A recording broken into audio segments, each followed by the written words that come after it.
Okay, so we're going to quickly run through, and we're not going to do much on this, the UCAS Hub sign-in or initial registration, which is going to be the first stage in your UCAS application. You may have already done this. If you have, you can disregard, but if you haven't, just Google UCAS Hub, first link, sign up today, click on that. This is going to be both where you sign in and initially register. So if we just have a quick look at that tab, fill in all the details here, keep a note obviously of passwords, and this is a pretty straightforward process. There are going to be some checkboxes you'll see along the way for optional things, so select as you feel appropriate. But there is going to be one question where you're asked if you attend a school or college, and then you're going to select that. When you're asked that question, rather than typing USP into the field to search for it, type in Unified Civic, and then that will create a drop down of the two campuses, so just select the one that you study at. Then once you've registered for this, you've got your then login details, and you can log back in and look at the next video, which is where we'll start looking at your actual application. So this should be a familiar view. This is the UCAS homepage, or the Hub homepage. And if you hover over your name, you'll see there's various different tabs here, but we're just going to stay in the Hub so we can get started on and see how the application process works. There are lots of different and useful resources in the Hub, and we encourage you to use them widely, but for the purposes of this video or this guidance, we're just going to focus on the applications tab here on the left hand side. Now you'll see mine probably looks a little, unless any of you have started your application, mine will look a little bit different because I'm using a dummy account here, and actually I have begun an application.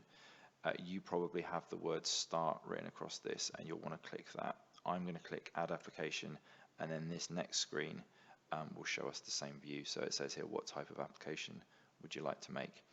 Conservatoire has been grayed out because application is not open yet. If any of you are intending to make an application to a conservatoire, please get in touch with the careers team and we can support you with that. But for the majority of students, you'll just want to click on the undergraduate tab.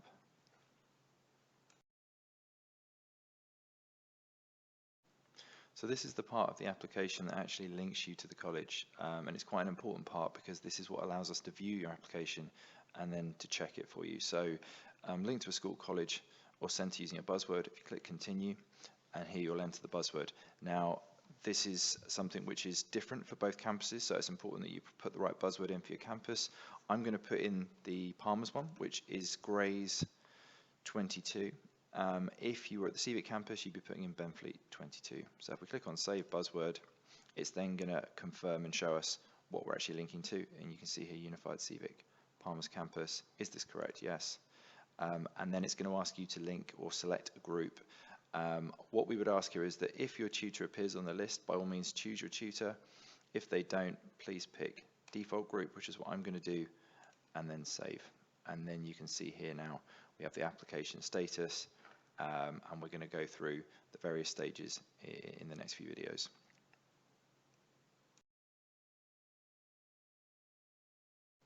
Okay, so this is your summary page for your application. You can see here it shows you how many choices you've made, how much of your profile you've filled in, and your personal statement, and then overall status. Now, in the top right hand corner, your personal ID number is listed. This is important to make a note of because if you call UCAS, this will be the quickest way for them to locate your account. We're not going to go through much on this video. This is just going to broadly familiarize you with the summary page and also highlight the sections that we're going to go through in subsequent videos. So if we scroll down, you'll see the first part is choices, where you can make up to 5 choices. We will briefly look at that. And then the profile area, where you've got various different tabs pertaining to different things you need to fill in. Now, the education section is the one where we find generally there are the most errors, so we are going to break this up into several videos, and hopefully that will support you in filling that in. The rest of it is quite straightforward, perhaps with the exception of finance and funding. So as this is a very brief section to look at, we're going to skip to this. Obviously this will probably be your last section, but if we just click on it, there are only really going to be 2 questions here. So the first question is, what will your main source of funding be? Now obviously read this, and if you're unsure in any way, please contact UCAS, Student Finance UK, or come and see the careers team for support. For the majority of students, the second option, UK, Channel Islands, Isle of Man, or EU Student Finance Services, will be the one you select. But again, if you're unsure, please reach out for support. And then once you select that, it will create a second question, which asks you what your student support arrangements are. This is effectively the area you currently live in. So if you click on the drop down, you can see here all of the potential boroughs and counties are listed. Just so students are aware, Thurrock and Southend are both on the list, so if you live within either, please select appropriately. And then once you've done that, you'll click Mark Section Complete, and you'll need to do this for all sections in order to complete them. And you'll see there's a little asterisk there to indicate that all mandatory fields must be filled in, and then you'd save the section. Now, I'm not going to save this, so I'm just going to return to the application overview. It'll give me a little warning, and then we're ready for the next video, which is going to be on how to make a choice.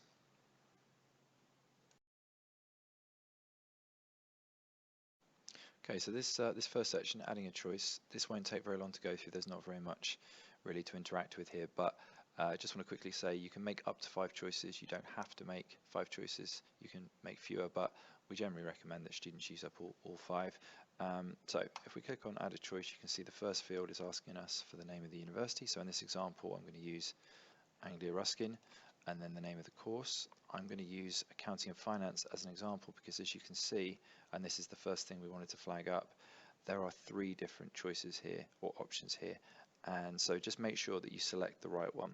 Just to very briefly familiarise you with these, you've got the standard 3-year full-time honours degree, and then you've got the placement year, so this is a year in industry, which is a 4-year degree, and then the foundation, which is also a 4-year degree. So in this example, I'm just going to choose the standard one. Location is something which most universities will, or a good proportion of universities will only have one campus. There'll only be one option here. Anglia is an example of one with 2 campuses. There might be several, so just make sure you've done your research and you're happy with your choice. I'm going to put in Cambridge in this case. Start date. Again, Anglia is quite unusual here in that it has a September and a January start date. You can see here this is September 2022, so this is effectively the standard choice, but if you were deferring for a year, it would be September 23. Some universities have October start dates, and as I say, a handful have January start dates as well, not very many, so just select your preference there. And then this box you very seldom, if ever, need to fill in. We probably haven't encountered an instance in the last few years where a student has, but if your university has asked you to put something in the further details box, you can. It's extremely rare. And again, point of entry, if you're choosing a foundation year, so if you see above here, we could have, if you remember, chosen the foundation option. If we had, then we could put a 0 in here. So we could put foundation year, or alternatively, we could just leave this box blank. The only time where I'd really recommend you make sure that you do click foundation year is if there isn't actually an option. Under the course, there isn't actually an option for the foundation, but the university does offer it, so you're forced to select the standard one here, but you want to be considered for the foundation. But as I say, in the vast majority of cases, you'll be able to leave this box blank. And of course, if you're just starting a degree as normal without a foundation year, then definitely this box will be left blank. Living at home while studying, so this is entirely up to you. I'm going to select no in this instance, but again, just do as you see fit there and then save, and that creates the choice. So quick summary of what you're looking at. You've got your course title, institution title, and then a summary of what you've the answers to the questions you provided. So you'll see this for all of your choices, and then when you're happy with all of your choices, you can click confirm, and then that will complete that section.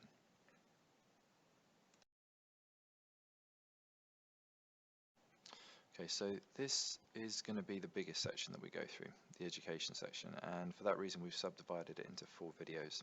So the first 2 videos everybody should watch, they apply to everyone, and then videos 3 and 4 you potentially will need to watch both. It will depend on your study program at USP College, but we'll explain that a little bit later on. So click on start this section, and then there's not much to interact with here. So there's your unique learner number. So this is not an asterisk box, you don't have to fill this in, but if you have that, you can put that in. And then this one is an asterisk question, so you need to answer this, and the answer will be below honours degree level qualifications for virtually everybody. And then, as with all sections, when you've completed everything, you click section complete, and then you'll click save.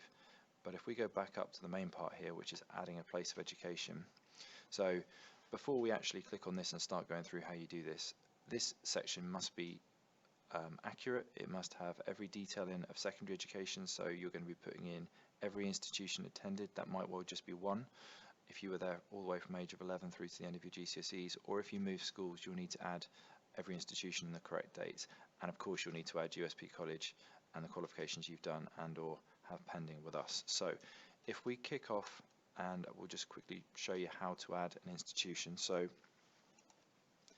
in this search box for for USP College, you're going to need to type in Unified, and then you'll get a drop-down list of two. Unfortunately, it's been obscured by this, but the top option here is the Palmer's campus, and the second one is the Civic campus, so just choose as appropriate. I'm going to choose Palmer's in this example, and then as you can see, the exam centre number gets automatically populated, and when you add your secondary school, it should do exactly the same thing. Now if it doesn't, don't worry too much, and you can manually type in your secondary school if it doesn't find it from the drop down. So we scroll down to the next part, start date. So I'm just going to put in September 2020 in this example, but obviously you need to put all of the appropriate dates in for the institution in question, and then July 2022 for the end date. Type of study, full-time. I'm sure that will be the case for all of the institutions you add here. And then do you or will you have any qualifications from this centre? So if you just went to one secondary school and now are attending USP College, you'll be ticking both yes there. If you did attend multiple secondary schools, but some of them obviously you didn't get any qualifications from, for those ones you'll be ticking no. And then what it will do is it will create the institution and the dates attended, but it won't give you the option to add qualifications.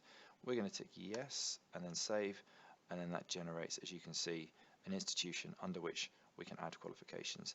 And in the next video we're going to go through a little bit of detail on what you need to put for your secondary school, and then videos 3 and 4 will be dedicated to what you'll be adding for USP College. So we're just going to very quickly go through how some of the details surrounding how you add your GCSEs and any BTECs or other qualifications you sat at secondary school. So just before actually looking at how to add a qualification, just want to really make it clear that every single qualification needs to be listed here. It doesn't matter whether you failed it, it needs to be listed. And obviously the example I'm using is this one, but this would be your secondary school name and the correct dates. So qualification shortlist. You're probably going to find that almost everything, or in some cases everything you're adding will be in this qualification shortlist because it's got GCSE grade 9 to 1. Obviously if you did take a letter graded GCSE, then make sure you add it as appropriate, and then the GCSE double award, which is how you add combined science if you took combined science at GCSE. Now if you took a BTEC or a different type of qualification that isn't listed here, if you type into the search box, and I'm just going to do one as an example, so I'm going to type in BTEC level 1 / level 2, you'll see that all of the different qualifications that are at BTEC level 1 / level 2 appear. So make sure that you choose the correct one and use your certificate to guide you if you're unsure. Aside from that though, all we're going to do now is just look at 2 examples, and if we look at combined science and then after that we'll quickly look at a single award GCSE, that should capture most of what you're entering here. So if you click on the qualification, you then type in the title, so combined science. For most students, their qualification date will be June of the year they left school. Obviously if you sat a GCSE a year early, you'll need to indicate that clearly by choosing the right date there. Awarding organisation, make sure you check your certificate carefully, and then I'll just put in a random grade and then save that. Now, as you can see, it gives you a summary. This is really useful because when you've populated this full list underneath the institution, you can then go back over and just check with your certificates that everything's correct. And if you do need to delete or edit a qualification, if you click on more, you'll get those 2 options. So we're just going to add one more qualification as an example. So we'll add a GCSE, a standard single award GCSE. So we'll go with maths. Qualification date. Now, in this instance, you'll see that there's a module area that you can populate or fill in. You don't need to worry about that for your GCSEs, so you can just fill in this main part here, and then we're going to click save because I'm not going to add another, and you wouldn't have done for your double award. But for the single awards, if you're going to enter everything in one go, you can actually just click save and add another, and then it'll allow you to add another single award GCSE. and then again you'll see that it just separates them out and you can clearly see all the different qualifications you've added. So that's broadly what you need to do for your secondary school, and adding all of your GCSEs and other qualifications there. Please just make sure that you use your certificates and add everything and check everything afterwards is correct, because we can't actually verify this information. So we can check that it's broadly correct, but we can't interrogate the detail here. And then in the next video and the video after that, we're going to go into how you add your USP college qualifications. Okay, so this video is going to cover how you add AS levels, A levels, EPQs, and core maths. And if you're unsure as to whether or not so if you're an A level / AS student and you're unsure what you've completed so far or are due to complete, please clarify with either your teachers or the exams department. So if we start off by clicking on add qualification underneath, and this time USP is correct because this will be where you're adding it.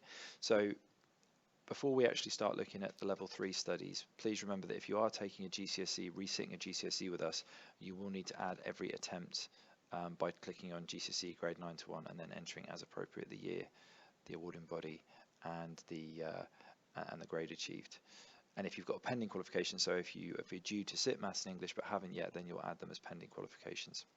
So the only other thing you will need to interact with actually in the qualification shortlist now is the A level. Everything else here won't be applicable, so you'll need to use the search for box here. And I'm going to just start off by showing you the extended project for those students taking that. So if you type in extended, you can see that extended project and then brackets level 3 is there, so that's going to be the correct selection. For the awarding body information, please speak to exams or your teacher.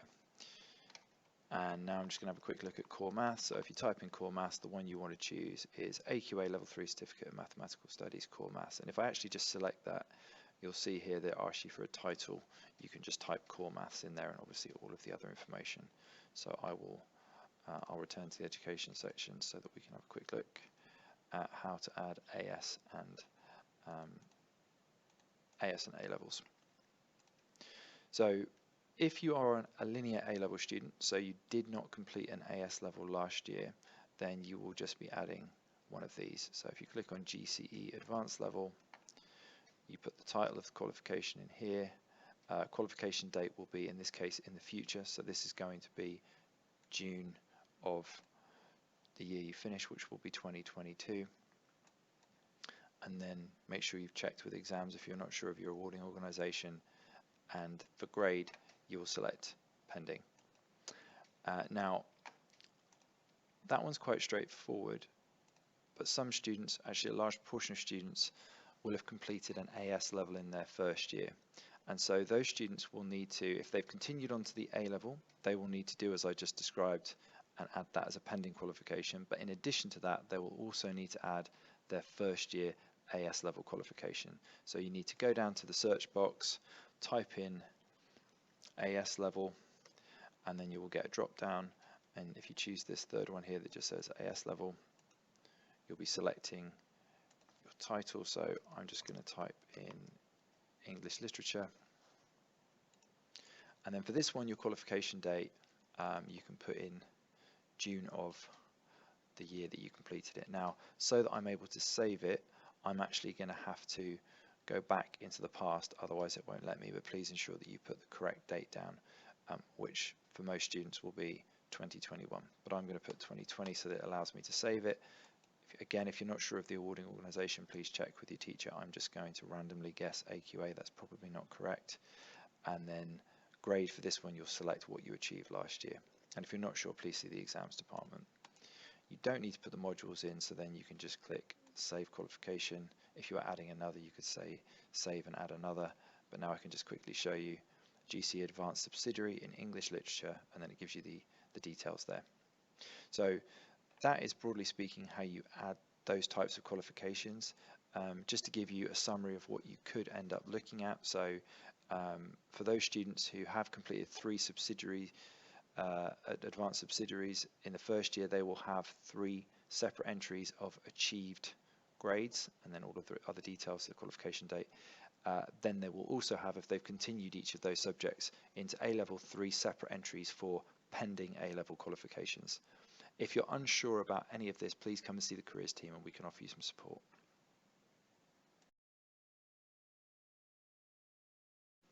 Okay, so we've subdivided this into two parts actually, this video. So this is the first part is the UAL qualifications and how to add those, and then the second one will cover BTEC qualifications. So another quick reminder to say that all students retaking or that have retaken GCSE Maths and English, you need to enter every attempt on here. So make sure you've got the correct awarding body and date and grade. And if you've got a pending qualification, that also needs to be entered. And aside from that, let's start and look at how to actually add a UAL qualification. So they're not in the shortlist, so we need to type into the search box here. Anyone who did a UAL level 2 with us, you'll need to add that as well. So if you type in UAL level 2, you'll get the drop down. So select as appropriate and fill in the details. We won't go into that because we're going to look at a level 3 qualification, and that will help show you how to do that. So UAL level 3, typically students will complete their year 1 studies with us and get a diploma, for which they are then awarded a grade, and then they will extend that in year 2 and get an extended diploma in the subject. So we're going to go through a typical profile of a student and how you'd add that. So we're going to use the example of creative media production technology. So the diploma is the first year, so if we click on that. Title, you can get this information from your teacher if you don't know it. I'm just going to put in television and film, and then qualification date, I'm going to put in July. Now you'll be putting in, for most students, 2021 for this first year qualification. Unfortunately, because of when I created this video, it won't let me put a grade in if I do that, so I'm going to select 2020, but you'll, as I say, this won't be correct for the majority of students. It will be 21, and then awarding organisation UAL, and I'm just going to put in a random grade and save that. And so that's our UAL level 3 diploma entered, which is the first year qualification. Now we need to add our pending second year qualification. So if we click on add qualifications, and then in the search box we type in UAL level 3 again, and this time we want to choose the extended version. So UAL level 3 extended diploma in creative media production technology, and we'll put in television and film again. This time I can put the correct date in for most students, which will be July 2022, awarding organisation, and then you'll select grade pending. So this is the one you're going to select pending, and then when careers ask for your references and your predicted grade, we will be adding that part to your application. You won't actually see that part. That will be done behind the scenes by us. And then if I click on save qualifications, you can now see a summary. So you can see we've got our diploma, which is our first year. This will have a grade because you've achieved it, and remember the qualification date for you for this one is more than likely to be July 2021, and then your year 2 pending qualification for your extended diploma. And this will be the same for the majority of UAL students. You just need to select the correct title. And don't forget that if you did a UAL level 2 qualification with us, that will also need to be listed.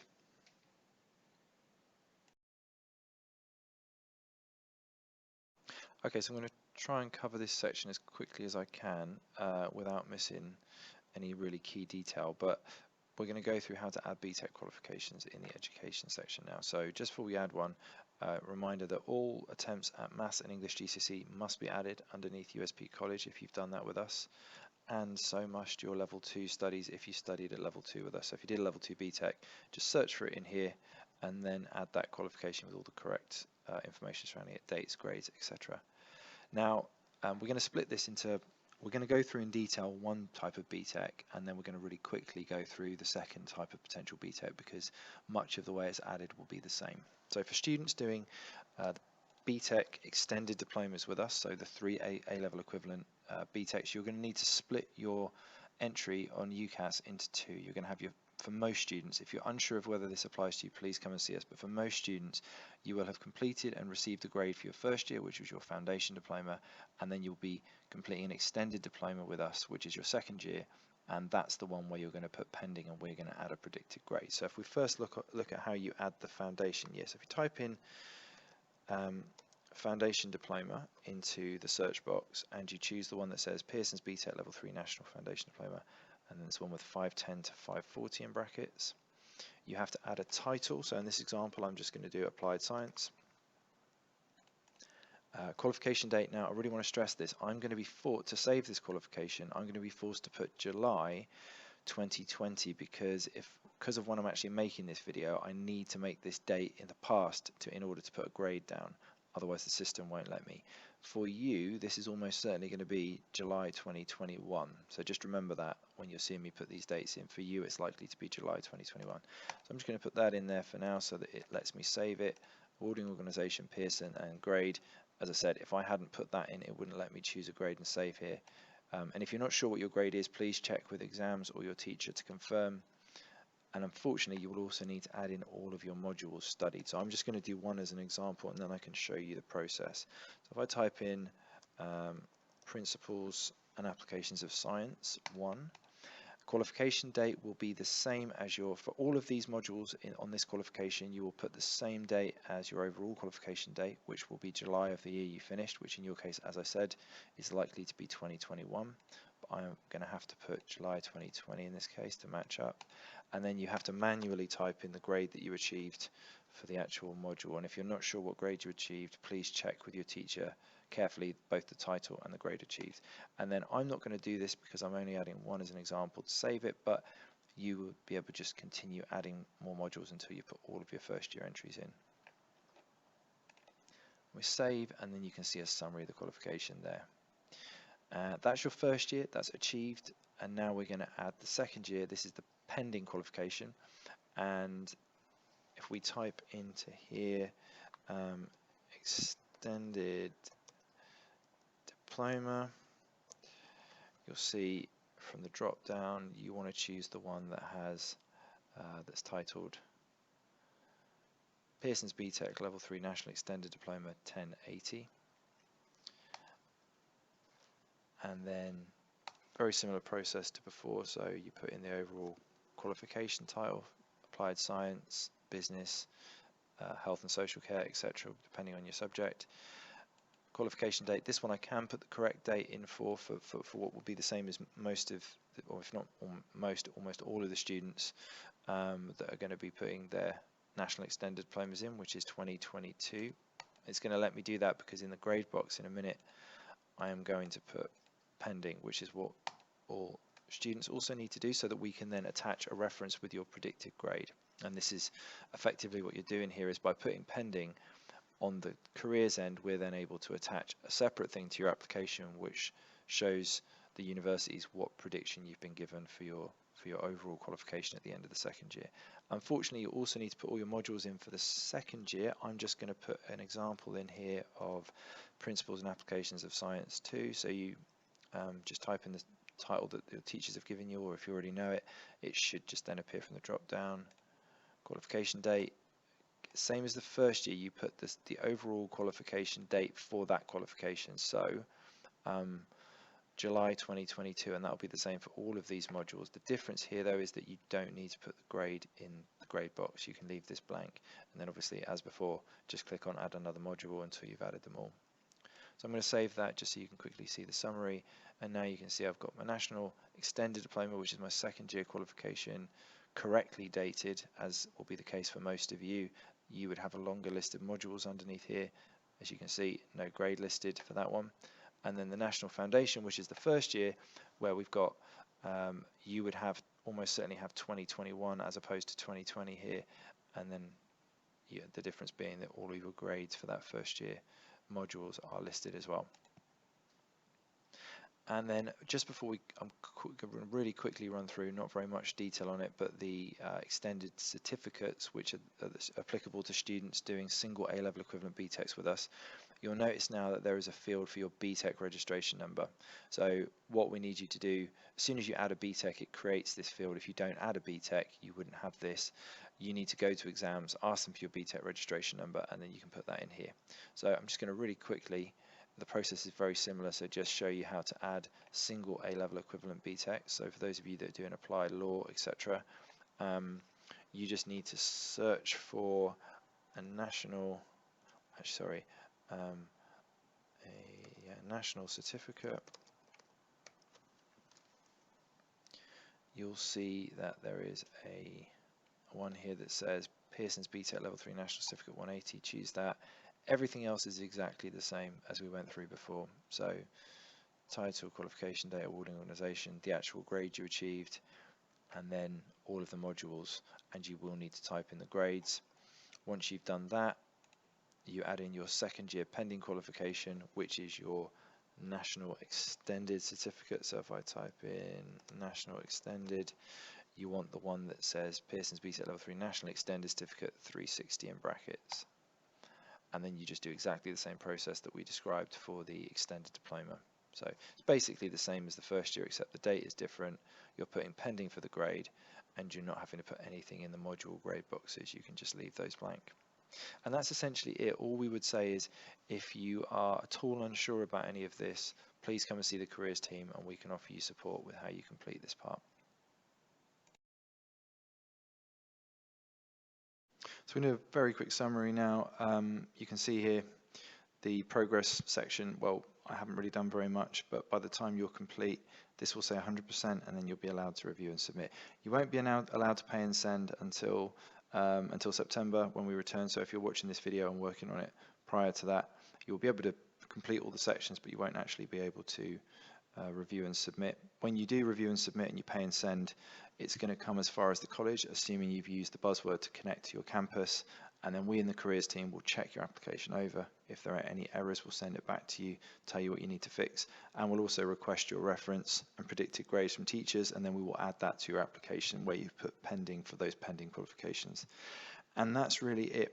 We then send that to UCAS, and then your however many universities you've chosen can then see your application and start considering it and potentially making you offers. So we haven't gone through every single section, but we have picked up the key ones, particularly education, where we find students often make mistakes or are unsure about parts of it. We're going to have a quick look at the personal statement here. So there's not much to interact with. You work offline on your personal statement in Word, and then when you're ready, you can copy it in. Obviously, if you've gone over the 4,000 characters, or you need to also meet the 47 lines requirement, it will warn you. You might need to make small adaptations so that you meet those requirements, and then you can save the draft, save and preview. So that's pretty straightforward.